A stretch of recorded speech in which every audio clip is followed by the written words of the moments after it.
한국에서 두 번째로 큰 기업 집단은 SK그룹입니다. 자산 421조 원, 국내 계열사 151개, 그리고 이 그룹의 심장은 SK하이닉스입니다. 시가총액이 1000조 원을 넘습니다. 그런데 이 회사를 사실상 지배하는 최태원 회장이 SK하이닉스 주식을 얼마나 갖고 있을까요? 3620주입니다. 지분율로는 만분의 5%입니다. 그것도 올해 7월에 처음 사들인 것이고 그 전까지는 한 주도 없었습니다. 지분이 없는데 어떻게 지배가 성립할까요? 그 장치를 하나씩 뜯어보겠습니다. SK그룹의 축은 반도체, 에너지와 화학, 통신 3개인데 무게가 전혀 같지 않습니다. 2026년 2분기 SK하이닉스의 영업이익은 60조 5천억 원, SK이노베이션은 3조 5천억 원, SK텔레콤은 5,600억 원입니다. 자리수가 다릅니다. 그런데 그룹을 끌고 가는 그 회사가 지배구조상으로는 가장 아래에 있습니다. 지배구조를 한 줄로 쓰면 이렇습니다. 최태원 회장이 SK 주식회사의 17.9%를 갖고 SK 주식회사가 SK스퀘어의 32%를 갖고 SK스퀘어가 SK하이닉스의 20.5%를 갖습니다. 4칸입니다. 많은 사람이 하는 착각이 지분율을 곱하는 것입니다. 곱하면 1.18%가 나옵니다. 그런데 지배력은 곱셈으로 계산되지 않습니다. 각 칸에서 최대 주주면 그 칸의 이사회를 구성할 수 있고 이사회는 다음 칸의 주주권을 행사합니다. 지배는 지분의 크기가 아니라 최대 주주 지위가 끊기지 않고 이어지는지의 문제입니다. 첫 번째 칸입니다. 최태원 회장의 SK 주식회사 지분은 17.9%, 여동생 최기원 씨가 6.66%, 특수관계인을 모두 합치면 25.4%입니다. 이 4분의 1이 그룹 전체를 통제하는 기반인데 30%를 넘기지도 못하는 어중간한 위치입니다. 25%로 420조 원그룹을 움직인다는 것은 나머지 75%의 동의 또는 무관심에 기대고 있다는 뜻입니다. SK 주식회사가 스스로 보유한 자기 주식이 24.8%입니다. 자기 주식에는 의결권이 없습니다. 그래서 주주총회에서 실제로 표를 던지는 주식만 세면 최태원 회장 측의 실질 의결권 비중은 서류상 25%보다 훨씬 높습니다. 그리고 회사가 자기 주식 소각을 예고했습니다. 1469만 2600한 주를 없애기로 했는데 예정일이 2027년 1월 4일입니다. 아주 흔한 오해를 바로잡아야 합니다. 이 소각은 아직 일어나지 않았습니다. 앞으로 일어날 일입니다. 소각이 끝나면 전체 주식 수가 줄기 때문에 최태원 회장은 주식을 한 주도 더 사지 않아도 지분율이 22.4%로 올라갑니다. 특수관계인 합계는 31.9% 정도가 됩니다. 일부 보도가 33.8%라고 쓰는데 그건 과대 계산입니다. 328만 주는 임직원 보상용으로 남겨두기 때문에 그만큼은 소각되지 않습니다. 돈을 쓰지 않고 지분을 올리는 방법, 이것이 두 번째 장치입니다. 지주회사라고 하면 자회사 주식만 들고 배당을 받는 껍데기를 떠올립니다. SK 주식회사는 그렇지 않습니다. 별도 기준 매출의 63.9%가 옛 SKCNC의 정보기술 서비스 사업에서 나옵니다. 즉 배당을 받는 동시에 스스로 매출을 내는 사업 지주회사입니다. 대신 문제가 하나 생깁니다. 계열사들이 이 서비스를 쓰면 그 매출이 지주회사로 들어옵니다. 일감 문제가 제기될 수 있는 구조라는 뜻입니다. 2015년 8월 3일 SKCNC와 SK주식회사가 합병했습니다. 존속법인은 SKCNC였습니다. SKCNC가 SK주식회사를 흡수하고 이름만 SK주식회사로 바꿔 달았습니다. 왜 이렇게 했을까요? 지분 때문입니다. 합병 전 최태원 회장의 SKCNC 지분은 38%가 넘었지만 SK주식회사 지분은 1%에도 미치지 못했습니다. 본인 지분이 높은 회사를 존속법인으로 두고 위쪽에 올려놓으면 합병 후 지주회사에서의 지분율이 훨씬 높아집니다. 그래서 합병 비율이 SKCNC에 유리했다는 비판이 그때 강하게 나왔습니다. 사슬의 세 번째 칸은 SK스퀘어입니다. 2021년 11월에 SK텔레콤을 인적분할해서 만들었습니다. 공시된 순자산 가치 224조 9천억 원 가운데 SK하이닉스 지분이 219조 7천억 원, 97.5%입니다. 실질은 SK하이닉스 지분을 담아두는 그릇입니다. 지주회사 규제상 SK 주식회사가 SK하이닉스 지분을 직접 들면 자회사가 되고 요구되는 최소 지분율이 올라갑니다. 중간에 SK스퀘어를 두면 SK하이닉스는 손자회사가 되고 20%로 충분해집니다. 이것이 세 번째 장치입니다. SK그룹이 공시한 대규모 기업 집단 현황 자료의 순환출자 항목에는 해당 사항 없음이라고 적혀 있습니다. 고리가 하나도 없습니다. 이게 왜 특별할까요? 현대자동차그룹은 아직 4개의 순환출자 고리를 갖고 있습니다. A가 B를 갖고 B가 C를 갖고 C가 다시 A를 갖는 방식인데, 이러면 서로가 서로의 주주가 되어 총수 일가의 지분이 적어도 지배가 유지됩니다. SK는 그 방식을 쓰지 않고 위에서 아래로 한 방향으로만 내려가는 수직사슬을 씁니다. 투명성 측면에서 분명히 앞선 형태입니다.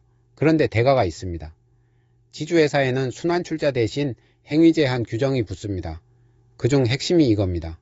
손자회사는 증손회사 지분을 100% 갖거나 아예 갖지 않아야 합니다. 여기서 SK하이닉스의 구조적 제약이 생깁니다. SK하이닉스는 손자회사입니다. 그래서 다른 회사 지분을 일부만 사들이는 인수합병이 막힙니다. 사려면 100%를 사야 합니다. SK스퀘어와 SK하이닉스를 합병해야 한다는 이야기가 계속 나오는 이유가 이것입니다. 지배구조를 깔끔하게 만든 대가로 유연성을 내놓은 셈입니다. 사슬의 맨 아래 SK하이닉스입니다.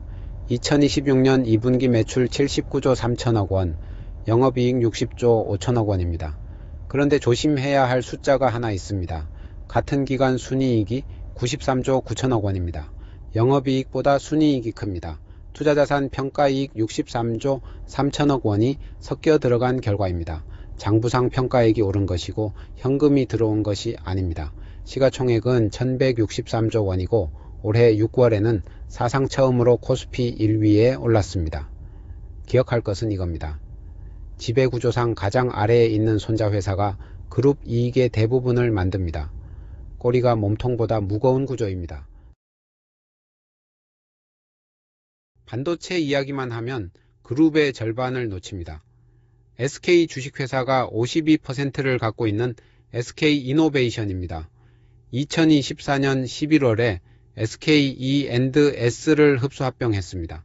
그래서 지금 SKE&S라는 법인은 존재하지 않습니다. SK이노베이션 안의 사업부문입니다. 2025년 11월에는 윤활유 회사 SK엠무브를 배터리 회사 SK1 합병시켰습니다. 2025년 말 부채 비율이 190%이고 그 해 순손실이 5조 4천억 원이었습니다. 다만 올해 2분기에는 영업이익 3조 4,900억 원으로 흑자 전환했습니다. 기억할 것은 에너지 추금그룹의 현금을 쓰는 쪽이고 반도체 추금 만드는 쪽이라는 점입니다. 세 번째 축은 SK텔레콤입니다. SK 주식회사 지분이 30.57%입니다. 2026년 2분기 영업이익이 5,660억 원으로 전년 대비 67% 늘었습니다. 숫자만 보면 좋아 보이는데 이건 기저효과입니다. 2025년에 유심 해킹 사고가 있었습니다. 가입자 2,300만 명의 정보가 유출됐고 그 해 영업이익이 41% 줄었습니다. 지금 걸고 있는 방향은 인공지능 데이터 센터인데 2분기 매출이 1,360여억 원, 아직 전체의 3% 정도입니다. 여기서 지배구조가 다시 등장합니다. 인공지능 데이터 센터는 반도체가 필요하고 그 반도체는 SK하이닉스가 만듭니다. 그런데 두 회사는 서로 자회사가 아닙니다. 같은 지주회사 아래의 형제회사입니다. 2024년부터 SK가 리밸런싱이라고 부르는 작업을 해왔습니다.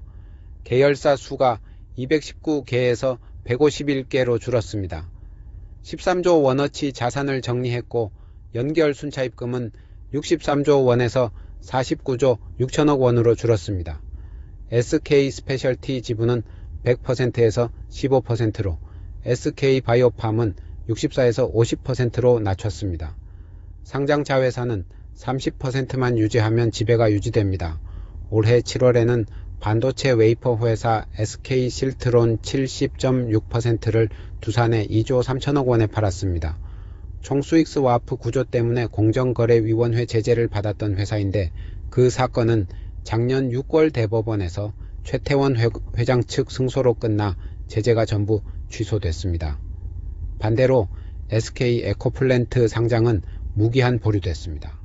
리밸런싱의 방향은 하나입니다. 반도체에 쓸 돈을 만드는 것입니다. 지주회사 할인이라는 것이 있습니다. 하나증권이 올해 5월에 낸 보고서를 보면 SK 주식회사의 순자산 가치가 78조 2천억 원인데 시가총액은 40조 900억 원이었습니다. 차이가 53.4%, 절반 이상 싸게 거래됩니다. SK 주식회사가 가진 SK스퀘어 지분 하나의 가치만 46조 6천억 원으로 계산됩니다. SK 주식회사 전체 시가총액보다 6조 5천억 원이 큽니다. 자회사 이익이 배당으로만 들어오고 같은 자산이 양쪽에서 두 번 계산되기 때문입니다. 그런데 주가가 낮으면 지분을 늘릴 때 드는 돈도 적습니다. 다만 이건 증권사 추정치이고 저는 어떤 종목을 샀거나 팔라고 말하는 것이 아닙니다. 최태원 회장의 이혼 소송입니다. 1심은 재산분할 665억 원이었고 2심은 2024년 5월에 1조 3,808억 원으로 크게 늘렸습니다. 그런데 2025년 10월에 대법원이 이 판결을 파기환송했습니다. 위자료 20억 원은 확정하고 재산분할 부분만 다시 판단하라고 돌려보냈습니다. 파기환송심은 올해 7월 24일에 나왔습니다. 9,440억 원입니다. 그리고 이 사건은 재상고됐습니다. 아직 끝나지 않았습니다. 중요한 것은 금액이 아니라 지급 방식입니다. 어느 판결도 SK 주식회사 주식을 넘기라고 명하지 않았습니다. 전부 현금입니다. 파기환송심 재판부는 현금을 택한 이유로 경영권과 지배구조를 고려했다고 적었습니다. 만약 주식으로 분할하라는 판결이 나왔다면 사슬의 첫 번째 칸이 약해져 전체가 영향을 받습니다. 그런데 현금으로 정해졌기 때문에 지배구조는 그대로입니다. 다만 9천억 원대 현금을 마련해야 하므로 개인 차원의 자금 부담은 남습니다. 재판이 진행 중인 사안이라 확정되지 않은 부분은 확정사실로 말하지 않겠습니다. 다시 처음 질문입니다. 최태원 회장은 SK하이닉스를 어떻게 지배하는가? 답은 장치 3개입니다. 첫째, 4칸의 지주회사 사슬입니다. 각 칸에서 최대 주주면 지분을 곱하지 않아도 지배가 이어집니다. 둘째, 자기 주식 24.8%입니다. 의결권 없는 주식이 많으면 남은 표가 무거워집니다. 셋째, 순환출자 없는 수직 계열화입니다. 고리를 만들지 않는 대신 한 칸을 띄워 규제 문턱을 낮췄습니다. 이 구조는 투명하지만 얇습니다. 그래서 앞으로 볼 것도 3가지입니다. 2027년 1월에 자기 주식이 실제로 소각되는지, 손자회사 규제 때문에 SK스퀘어와 SK하이닉스를 합칠지, 그리고 53%짜리 지주회사 할인이 계속 유지될지, 지배구조는 옳고 그름의 문제가 아니라 설계의 문제입니다. 적은 지분으로 지배가 가능한 것 자체는 불법이 아닙니다. 다만 그 구조가 무엇을 얻고 무엇을 내놓았는지는 알고 볼 필요가 있습니다. SK가 얻은 것은 투명성이고 내놓은 것은 유연성입니다. 이 영상의 지분율과 재무수치는 금융감독원 전자공시시스템 반기보고서와 공정거래위원회 공시자료 기준입니다. 소각 후 지분율은 공시주식수로 계산한 추정치이며 회사가 발표한 수치가 아닙니다. 순자산 가치와 할인율은 증권사 추정치입니다. 재판이 진행 중인 사안은 확정된 사실이 아니며 특정 종목을 권유하지 않습니다.